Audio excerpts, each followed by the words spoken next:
Hi, this is Jordan from Shiryo, and this is 26 Questions with Jordan.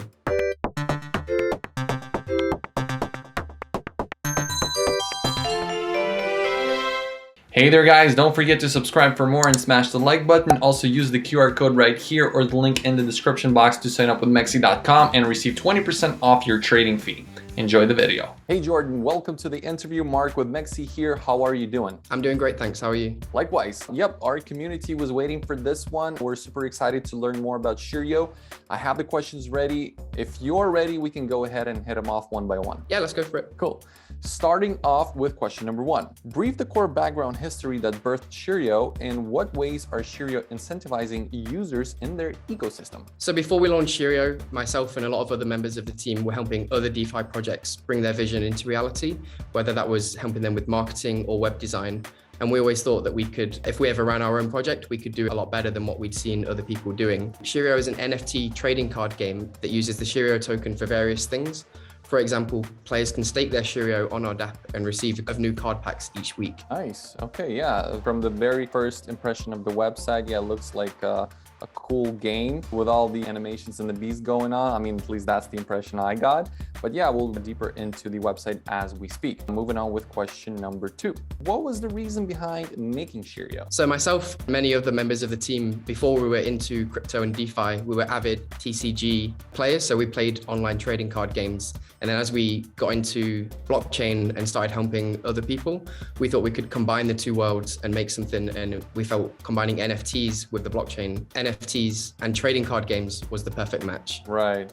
Yep. Okay. Nice. Question number three. What are the competitive advantages that you feel most confident about? So right from the start, we've had a really strong community that supported us doing everything. We've got a really experienced dev team with different members that manage different areas of development. And we feel that the game mechanics that we've planned out will be a fresh thing for the gaming space as well as the DeFi space. Alrighty, great. Question number four. In order to gain more attention from gamers and NFT lovers, you plan to multi-chain? Yep, that is correct. So we're planning to expand into Polygon, the Matic network, relatively soon. Okay, cool. Many games today set high costs to start the game and therefore start with a small player base. Does Shiryo require an entrance fee or starting conditions? If so, do we need to hold an NFT or hold a certain amount of tokens in order to enjoy and play the game? So once the game is launched, it will actually be completely free to start playing. Each player will have access to a set of 50 cards and they'll be able to start playing straight away. Oh, okay, great. Yeah, that's good because sometimes the entrance fee could be of a barrier, or especially if it's deployed on an expensive chain. So yeah, that could be a bummer. But in this case, it's great that you guys have this laid down in simplicity. All right, question number six. Transaction fees are a major problem in the ETH chain. Do you have any plan to integrate with other blockchains like Matic and Phantom? Well, you answered regarding Polygon, but perhaps there are some more plans that you could share. So yeah, maybe in the future we would expand to other chains, but currently we're just planning on expanding to Polygon, and the gas fees was one of the main reasons that we were doing this. Right. Yeah, that totally makes sense. Okay, great. Question number seven. Can I send a pack of Shiryo NFT cards to a friend? And if so, how then? Yeah, so the Shiryo packs, just like any other NFTs, they can be traded or they can be sent between wallets or trade on OpenSea. Okay, so you basically, all you need is the wallet address and you just click send to which address and then it's pretty much it beyond that. Yeah, that's correct. Okay, that's pretty cool. Okay, question number eight. How many NFTs card sets do you have? And what are the special features of the NFTs card set? So we have two NFT card sets. The Shiryo set, which is our kind of base set, is 150 cards. And then we have a Founders Edition set, which is additional 25 cards.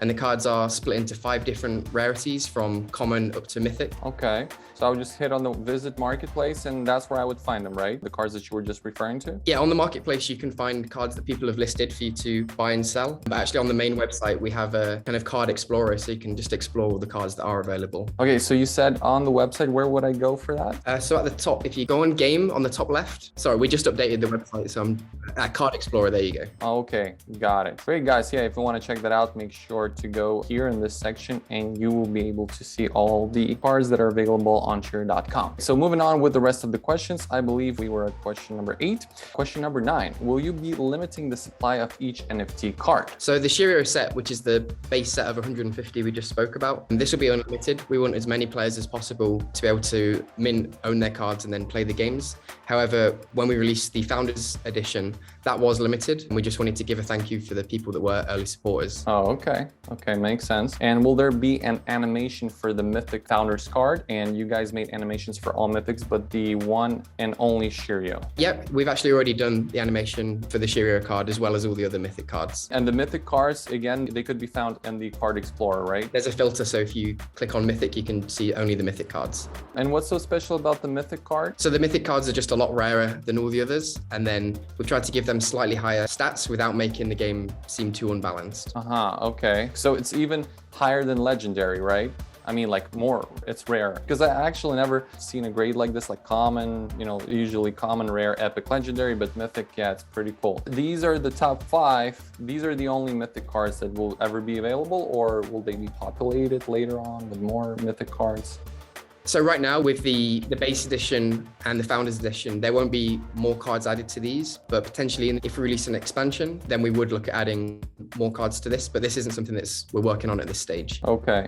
And if I click on a particular card, then I would be able to see, of course, the characteristics of that card, right? Yeah, correct. Right. And when for example, when we exchange card, is basically like trading cards, right? It's not like you're actually like fighting one card, like let's say the wolf fights, I don't know, like the werewolf or something like that. You're just exchanging one card to another, right? That's basically the concept. You mean if you swap cards with somebody else? Yeah. If you swap with somebody else. Yeah, you would just, the same as if you were kind of swapping Pokemon cards with someone, any other trading card game. If you wanted to swap with someone, you would give them your card and they would give you their card back. Right. In the game, if like, is there anything beyond just swapping, like in the actual game itself? So the actual game, we have a game board. You have a side and your opponent has a side, and then you'll take turns putting cards on the board. When you end your turn, the game goes into the attack phase. Your cards will take turns attacking each other. So then the attack score and the defense score, this is when those things become important. When its health has been taken to 0, then your cards will be attacking the enemy opponent's avatar health score. And then when they're drained to 0, this is when you've won the match. Right. So basically that's when the characteristics of the card play an important role, like in the actual game. They actually matter how many points you have on each of the characteristics. Okay, cool. Great, understood. Thank you for clarifying that one. Question number 11, are the founder packs going to have rare cards that we will not see again? Yeah, so the Founders Packs that are no longer available anymore, they actually have 6 cards in rather than 5. So it has 5 from the Shiryo set and then an additional card, which is the 6th one. And this comes from the pool of 25 that is only in the Founders edition. Okay, but you would be able to use them in the game even though they're no longer available, right? Yeah, that's correct. So if you own one or if you've bought one on the marketplace, you will be able to use that just like any other card, but they're just not available for minting anymore. So there's a limited supply of them. Is there a specific like characteristic that they have that makes them stand out from the other packs? Yeah, so on all of the cards, on the top right, there's a rarity icon, and the Founders Edition cards have a different icon, so you can tell that it's a Founders Edition card. Okay. Something else that I wanted to ask you, but it slipped my mind. I guess later on, maybe I'll turn to it once again. Okay, question number 12. Do the avatars have any special abilities or advantages to the game? So the avatars are just your in-game persona, kind of a vanity item with collectible value, as all of the avatars are different and randomly generated. And then down the line, we will try and add more utility to them, like if you own an avatar, you could be whitelisted to mint land once we open or once we release that. Okay. Yeah, I now remembered what I wanted to ask. Why a Shiryo? I mean, is abbreviation for something, or I mean, what does the name mean? So it's from kind of Japanese culture and lore. The exact translation is not on my mind at the moment, but it's something to do with kind of ghost wolf, spirit wolf, that kind of thing. So then when you look at the Shiryo card, you can kind of see where that inspiration has come from. Right, yeah, I see a lot of wolves actually on the cards for sure. By the way, is it all based around wolves? I mean, are there any other characters or only wolves? I mean, everything is around wolves. So everything, all of the beasts, yeah, wolves or werewolves at this stage. We have spoke about introducing other things that would fit in with the lore. So in the future, if we do an expansion, then that's when we would look to pull in kind of other kind of animals or beasts, but we would want it to all fit within the universe that we've created. Right. Maybe a cliche step would be to list vampires, and then wolves could battle the vampires. Yeah. We've had this discussion. I think that would be really cool in the future. Right. So because now wolves are battling each other, basically their own kind, right? And so yeah, now they could all unite against an enemy, their true like Asian enemy. I'm just throwing ideas here. I mean, I'm playing around mostly because that's what like classically what we see in the movies, right? That's the history. But of course, in some way, it might be cliche just to repeat that. Maybe there's another version of that you guys could incorporate. Yeah, but I'm just speaking out loud. Yeah, we've had these discussions as well. And however, when we do expand the lore in the future, we definitely want to do something that fits the kind of theme that we've already done. We want to create something that's exciting and new for people as well. Right. I actually see there are also pups here. Like, for example, this snow mane pup. At first glance, like when I look at it, you think like, how could that be useful in a battle because it's just a pup? But then I read freeze a hostile beast as well. So they do have some superpowers even though they're pups and they're small, right? Yeah, we tried to make all of the cards as useful as they could be. And that number on the top left, the number 2, this is how much energy or mana it costs to play. So the cards that might seem a little bit weaker cost less to play. So you can play them earlier in the game when you have less mana, or you can play more cards at once to get a stronger board in one turn. So yeah, even the cards that might seem weak at first, depending on your strategy, you'll be able to use them and then come up with a good kind of way of attacking your opponent. The game is already launched and anybody could play just by connecting their wallet, right? Not yet. We're kind of midway through development. We're looking at getting the alpha version of the game out in Q3, and then we'll move into kind of an open beta for everybody. And then when we're happy with that, then we'll push it live. Oh, I see. Okay, makes sense. Thank you for clarifying that. Alrighty, so question number 13, because I asked you about the avatars. On future expansions of cards, will there possibly be the addition of other elements than the 4 we currently have? Yeah, that's definitely possible. This is something we've spoke about and had long discussions. So as we get to that point, we'll definitely explore other possibilities and talk about how it would benefit the game if we did do that. To what elements is the viewer referring to? Would you clarify for me? Because I'm not sure I understand the question. So we have different element types for our cards. We have fire, water, thunder, and earth. You can have neutral cards as well that don't have an element attached, but those cards that are elemental will have an extra ability on them. So if you've played elemental cards earlier in the game, you'll activate those abilities on those cards. So then if you are kind of particularly favoring a certain playstyle, you could build your deck around the fire element or the water element, and those things or those different elements will have different benefits, which you might choose to play if that's your preferred playstyle. Okay, and I see actually you added a 5th one, which is neutral, right? Yeah, so the cards you can see at the moment, they don't have an element attached. Some of them do have abilities, but they don't have abilities that need activating with element cards. Okay, and if I choose with fire, then the element attached would be... How can you tell, like, from instantly whether the element is attached or not? So if you deselect neutral, then it will only show you the fire ones as well. Okay.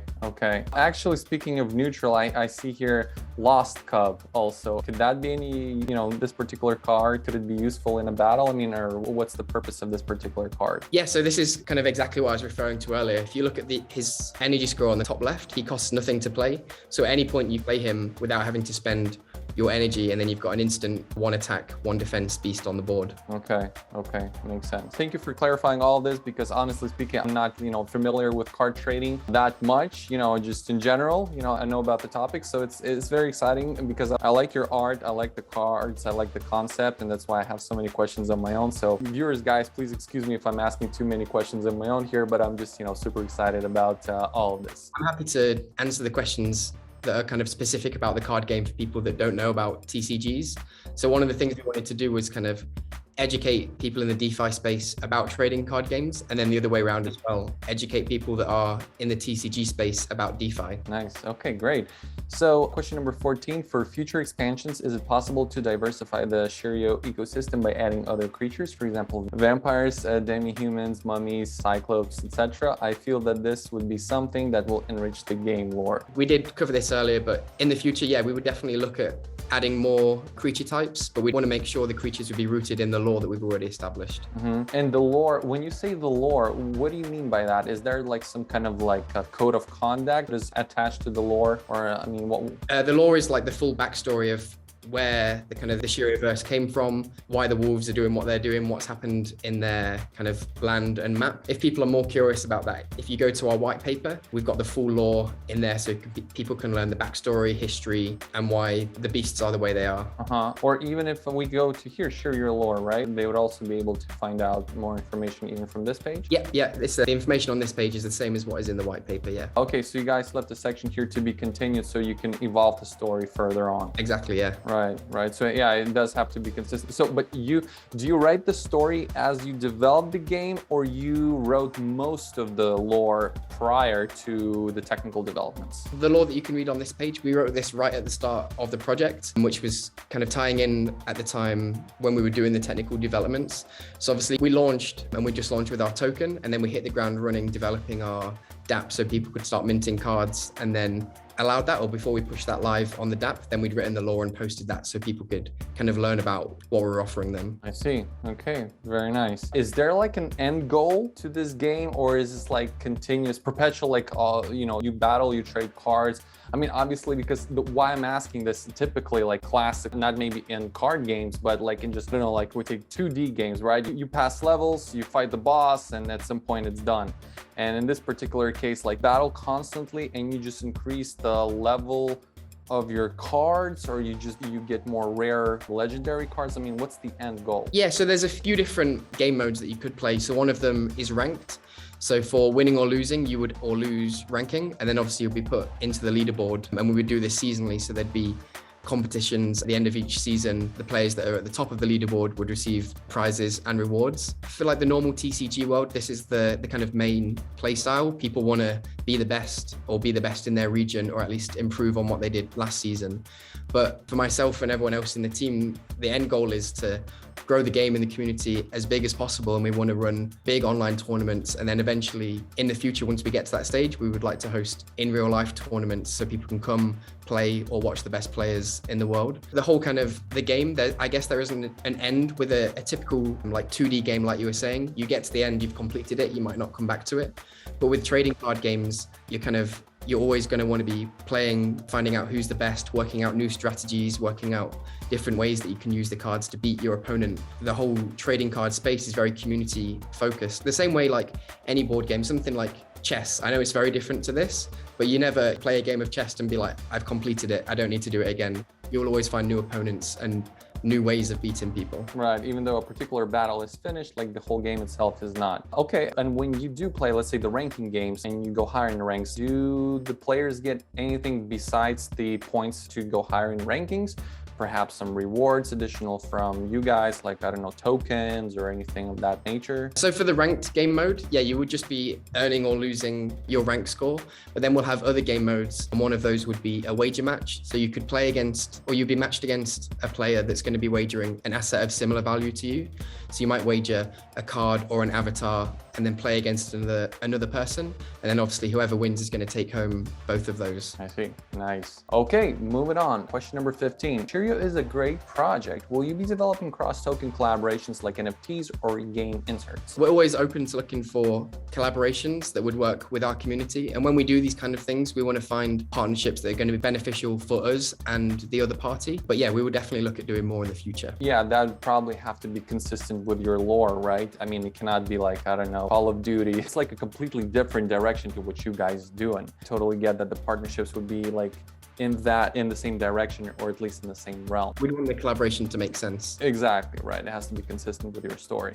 Great. Question number 16. Can you briefly describe your partnerships so far and upcoming partnerships? So near the start of the project, when we launched, we partnered with FibSwap, a project that offers buying Shiryo on different chains. We've also recently partnered with Luna PR, a PR agency that's going to be helping us in every corner of the internet to reach different marketing channels with media releases and various other services. Nice. Okay. Question number 17. Are you planning on attending the NY NFT event later this year? And what are your ideas to attract attendees and gain more traction? Yeah, we've been considering a few events this year. We did recently come back from the expo in Dubai, and we've just been talking as a team, discussing which events are going to be beneficial for us and what we can do at the events that is going to attract new investors and teach people about the project.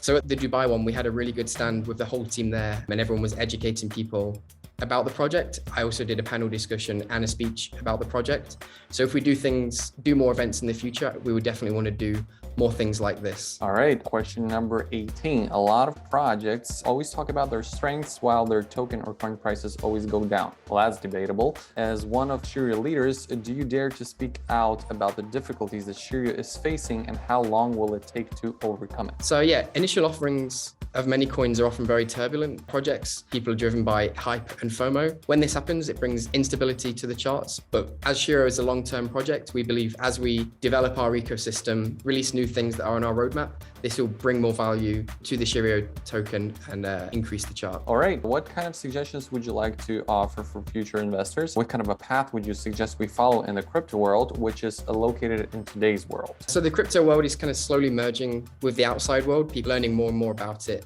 every single day. And with the major brands launching their NFTs and different metaverse worlds, everybody's only learning more about our space every day. So now's the best time to kind of find small projects that have strong foundations and get in early as they kind of grow and then reach mass adoption. Nice. Jordan, and the last question for today from the community is, what are the possibilities to bring in new investors and what are we expecting in the second quarter of 2022? Yeah, so marketing for us is always an important aspect of the project. So we'll be rolling out more YouTube marketing and we're going to be starting Instagram and Facebook ad campaigns as well very, very soon. Once we reach quarter two, we'll have more people doing YouTube project reviews, internet press releases, like I said, Instagram and Facebook ads. Okay. Alrighty, so that wraps it up, the 20 questions from the community to you, Jordan. Guys, thank you for addressing your questions. If you saw it on the screen, that means you're the lucky winner, and you can claim your reward by following the instructions down in the description box. Jordan, now it is your turn to ask your 6 questions back to the community so they can do their research, comment down below, and if they get it right, they'll get a reward. Okay, thank you. So the first question is, when was Shiryo listed on MEXC? The second question is, what are the 4 elements present in the Shiryo game world? Question 3, what type of game is the Shiryo team making? Question 4, how many NFT cards does the Shiryo set have? Question 5, what award did Shiryo win at the Dubai Crypto Expo 2022? Question 6, the last question, what is the Shiryo team giving away at 50,000 holders? Cool. Guys, feel free to do your research. Comment down below if you want to earn additional rewards. If you get it right, we'll verify your answer and drop some additional rewards to you. That wraps it up for today. Yes, don't forget to smash that like button and subscribe for more. And Jordan, thank you so much for coming over and explaining in detail everything about Shiryo. I like the project. It sounds cool. I want to see how the story develops going forward. It's an interesting story, definitely. And maybe you'll be adding some more characters, some more partnerships, and I'm looking forward to that as well. So thank you. And yeah, I hope that we might reconnect sometime in the future and do this again. Yeah, thanks for having me on. I've really enjoyed it. And yeah, I would definitely like to do this again in the future. Alrighty, have a good one. Thank you.